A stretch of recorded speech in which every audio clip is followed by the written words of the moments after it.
Hello students. So today we will discuss about resistance. Resistance is the property of a conductor due to which it opposes the flow of current. देखो अब resistance में actually होता क्या है. We have a wire, उसमें बहुत सारे electrons भी flow करेंगे and they will move in different directions. उसके कारण क्या होगा कि हर एक इलेक्ट्रॉन दूसरे इलेक्ट्रॉन से या वायर के कॉर्नर्स पे स्ट्राइक करेगा, जिसके कारण कि वहाँ पे बहुत सारी ऑपोजिशन क्रिएट हो जाएगी. इस अपोजिंग फोर्स को, इस अपोजिंग करेक्टर को हम कहते हैं रेजिस्टेंस. इस रेजिस्टेंस के कारण अब क्या होगा, इसमें से करंट फ्लो करना कम हो जाएगा. कुछ ना कुछ जो करंट है वो इस ऑपोजिशन के कारण वेस्ट भी होगा. तो ऑलरेडी हम रेजिस्टेंस के लिए एक फॉर्मूला देख चुके हैं. V is equal to IR. Here V is voltage, I is current and R resistance. और हमने ये भी देखा था कि रेजिस्टेंस के यूनिट्स हैं ओम, जिसको हम इस सिंबल से लिखते हैं. Now if we talk about the factors affecting resistance. Resistance है, उसके ऊपर किसी ना किसी चीज़ का फर्क भी पड़ता होगा. तो वो सभी फैक्टर्स के कारण इसका हम एक नया फॉर्मूला जनरेट कर सकते हैं. सबसे पहले इसके ऊपर डिपेंडेंसी होती है लेंथ की. Resistance is directly proportional to length. जो भी हमारी वायर की या कंडक्टर की लेंथ है, जैसे जैसे हम लेंथ को इंक्रीज करेंगे हमारी रेजिस्टेंस भी उतनी इंक्रीज होगी. Next property is area of cross section.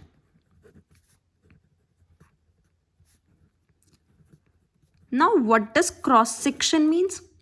Suppose this is my wire. In this wire here we will have a corner area. ये जो surface वाला area है इसको हम area of cross section कहते हैं.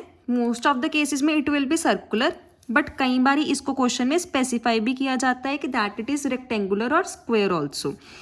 Resistance area of cross section के inversely proportional होती है.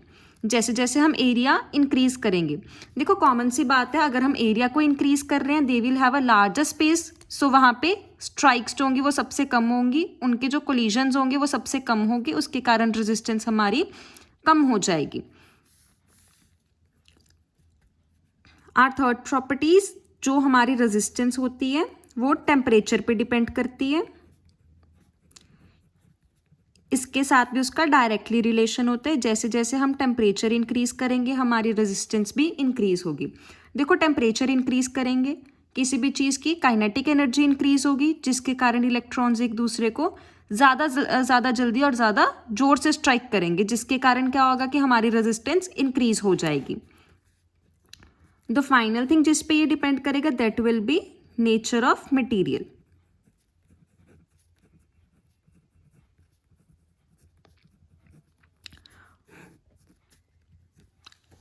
हम ज़्यादातर वायर्स कॉपर की यूज़ करते हैं, दैट मीन्स उसकी रेजिस्टेंस कम होगी, तभी हम उसमें से करंट को फ्लो कर पा रहे हैं. अगर हम कोई ऐसा मटेरियल यूज़ करेंगे जिसमें से करंट ही फ्लो नहीं करता तो उसके अंदर ऑब्वियसली रेजिस्टेंस भी ज़्यादा ही होगी. तो नेचर ऑफ मटेरियल के ऊपर रेजिस्टेंस डिपेंड करती है. अब अगर हम इन दो फार्मूलाज को कंबाइन कर दें, इनको कंबाइंड फॉर्म में हम कैसे लिख सकते हैं. एल के वो डायरेक्टली प्रोपोर्शनल है और ए के इन्वर्सली. प्रोपोर्शनैलिटी हटा के हम हमेशा एक कांस्टेंट लगाते हैं. वो कांस्टेंट इसमें मैंने क्या लगाया, rho. What is this rho? It is resistivity. अब रेजिस्टिविटी क्या है? जैसे रेजिस्टेंस वायर की प्रॉपर्टी थी ऐसे ही रेजिस्टिविटी रेजिस्टेंस की प्रॉपर्टी है.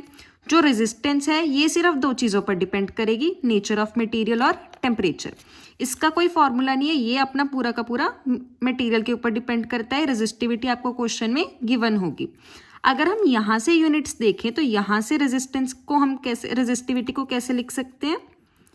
ए ऊपर चला गया और एल नीचे डिवाइड में आ गया.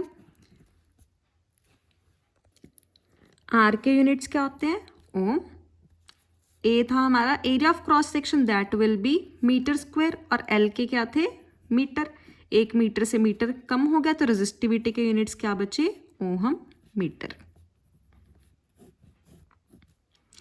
अब हम अगली वीडियो में देखेंगे इस टॉपिक के बेस्ड पर फॉर्मूलाज, न्यूमेरिक.